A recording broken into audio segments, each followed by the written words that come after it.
today, it's pretty interesting. I don't know if you can probably see it in frame, you know. I got a new project car. Daily. Project car. I know I've been gone for a minute, you know, 4 months to be exact from the last upload. My bad. It's been tough out here trying to get content, you know, especially when you want something that's interesting and not boring. This will probably be the only boring video that gets uploaded in a minute. You know, I hope I can keep that energy going. That's what I try and aim for. But stop holding. You gotta get to the point. This right here is my 2000 Ford Mustang GT. I'm just happy I came across this car, to be honest, especially in the time we're in now. It's very hard to find these for a good price. I found mine for $6,000, which in this current market, it's a pretty good price, especially considering that they're going for like upwards of $9,000, which to me is ridiculous for a 2-valve, when you can get a 99 to 01 Cobra or a Mach 1 for right around the same price range, if not the same price. So I picked this car up for a steal. I'm the third owner on it. It's a pretty cool background, you know. I'm glad I actually know the background. It's not like I'm going into this blind. You know, I still have, where is it? The original for sale sign from the first owner of the car when he was selling it, right here, for sale. 2000 Ford Mustang GT 4.6, you know, 139,000 miles, $5,500, or best offer. But that's what the second owner bought. You know, the person I was buying it from told me that a older gentleman had owned it. You know, he only drove it on the weekends, you know, in good conditions. Garage kept it, you know, made sure it was well maintained. And I can guarantee you, this car was well maintained. I've been under it. Spotless, no rust, no nothing. It's spotless, you know. And the second owner bought it because his wife was involved in a little accident, so she needed something to drive for the time. And what he did, he just went on Facebook. He seen this was available, you know. She said she liked the car, so they bought it. She drove it up until, you know, they got a new vehicle. And when they got that new vehicle, this car sat. And, you know, it sat for a minute. And they said that there was no need for it, so they just posted it, you know, see if they would get any bites. And, you know, here I came. I needed a car, a daily. And I was like, I should get a Mustang for my daily, you know, since I was involved in a little accident myself. And I wanted something cool. This is what happened, you know. This came about. I could not be happier that I own this car. I never really thought I would own a newedge, considering how the market is, but here we are, and I'm very happy. I mean, very happy that I got one. You know, especially in these times we're in with this COVID. But we're not gonna speak too much about it. As far as mods, when I got the car, all it had was a cold air intake. I'm gonna pop the hood for you right now.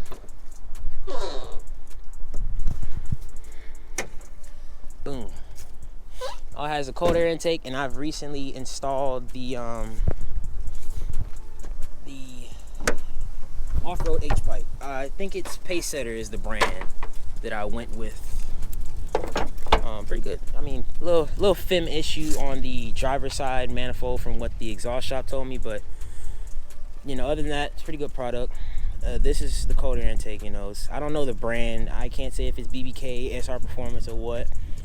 Probably gonna change it for JLT, because you know JLT is top tier. You know, if you want a cold air intake, go JLT. Without a doubt, best one. Some of y'all probably like, it doesn't matter the brand, it's the same thing. I don't even like fender well. It's pointless when I still have, you know, the fender liner in there. I don't think it's worth it. You know, it's not getting airflow. It doesn't really make sense for me to have it there. But other than that, I've owned the car since January. New Year's Eve to be exact. And I guess it's pretty cool because, you know, there's been some things that happened in the time that I've owned this car. You know, like some little failures like the AC compressor, spark plugs and coil packs. Mind you, those two things, the alternator, spark plug, coil pack, were not cheap. They were expensive. They were expensive, especially somebody like me. You're like, okay, you get this car, you're like, I want to upgrade it, I want to mod it. No, you got to do basic maintenance. That's not fun. That's not fun, you know. Brakes and rotors, you know. Take it from the shop after getting the brake pads and rotors done. Caliper, it's locking up on the driver's side. I had to take it back, get the new caliper installed, more money.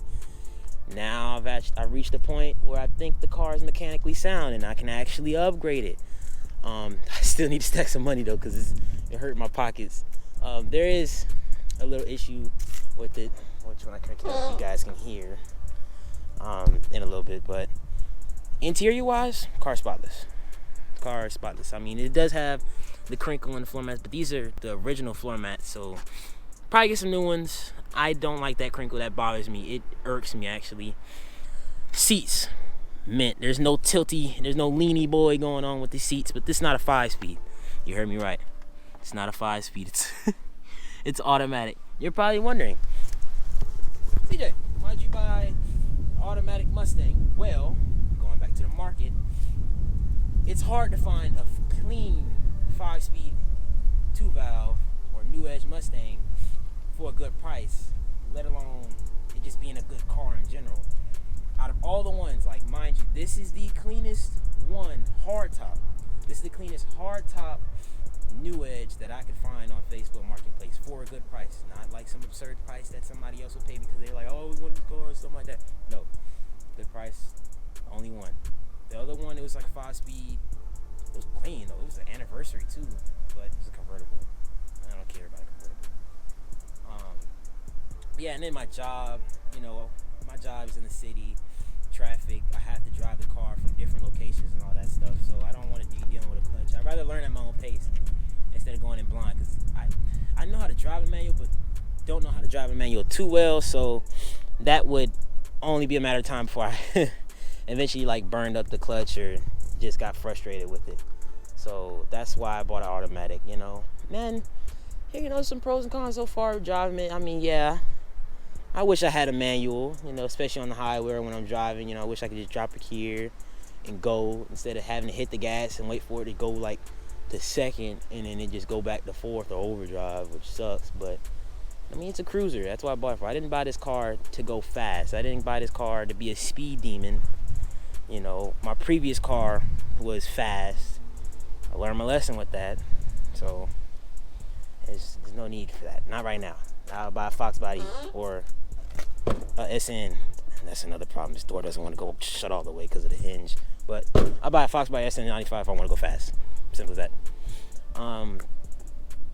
But yeah, and I'm pretty sure when I install the 14 gear, it'll wake the car up a lot. And I think I mentioned everything. I think current mileage, dang, I skipped that. I was supposed to mention that a minute ago.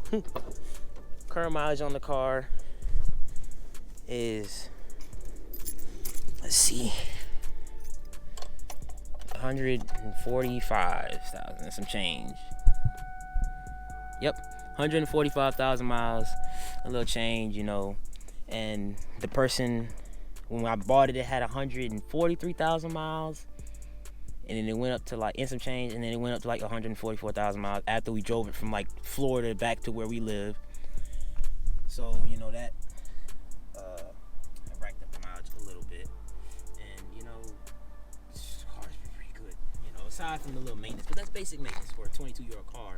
You got to change that out eventually. Oil was spotless too. I'm blown away. That lets me know how this car was. I'm about to crank it up so you guys can hear how at least it sounds. It sounds pretty stock. At first, you could not hear this car. It was very quiet, very quiet. And with this off-road H-Pack, no cats, no resonators. Really, you can hear the car. The car is warm. For you guys to be like, oh, he's gonna rev the car on a cold engine. No, it's kind of cold, but it's good enough. I drove it to where I'm at right now, but I let it warm up before I left the house. So let you guys hear a little bit.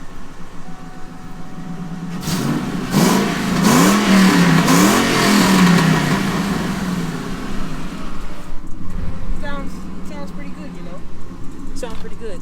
I do have plans to change that exhaust soon. It's very quiet. You cannot hear. Compared to my other friends' cars, they're not Mustangs, but you're in a crowd of V6s and you got a V8. You don't want to have the quietest car in the group. Please, you want to be loud. You want to be heard. you know, you got to make a statement with the V8s. You got to. I'm gonna let the car run, especially after revving. You don't want to turn your car off after revving it. But yeah, this car has been a dream, man. I've always wanted one of these things since I was a kid. And when I seen the market go up on them, I was hurt because I was like, man, I'm not gonna buy one. I'll never be able to buy one. Even if I get the money, still won't buy one. I'd rather buy a clapped one, you know, because I'm not spending much money on a mint one. But I'm just happy it happened, you know. Everything, the way it happened is weird too, but I'm not even gonna get on that. But I'm just happy, you know, and I'm happy to bring you guys along, especially, you know, to have this platform. Might as well share it, especially since it's a Mustang channel. Mustang, it fits. So I hope to document every step of the way, every mod that I do, you know, events, stuff that happens with it. I wish I was doing that in the beginning, but you know, I had to upload this video first before I did everything else. But now, this video gets up, I've got tons of videos lined up for this car. I mean, like, I got about 4 videos lined up, and there's plenty more to come up. I want to continuously keep uploading like once a week. I want to upload at least once a week, or every 2 weeks, you know. Content may slow down, but I just want to keep it going. I don't want to take month hiatus like I wanted to have before, because, I mean, yeah, I had my pop's car, and, you know, you can't do things you want to do with somebody else's car. And then events stop happening because of COVID, you know, stuff like that. So I want to keep everything going, and I hope to keep you guys along for the way. So if you like what you're seeing, you know, you like the car, you want to be interested in the build, be sure to like, share, subscribe, you know, just keep up touch with the channel. You know, I'm not gonna force you guys to subscribe, but you know, I know you guys are gonna come through, some of you at least. And if you like what you see, like what you hear, man, stay tuned, because there's a lot more to come. So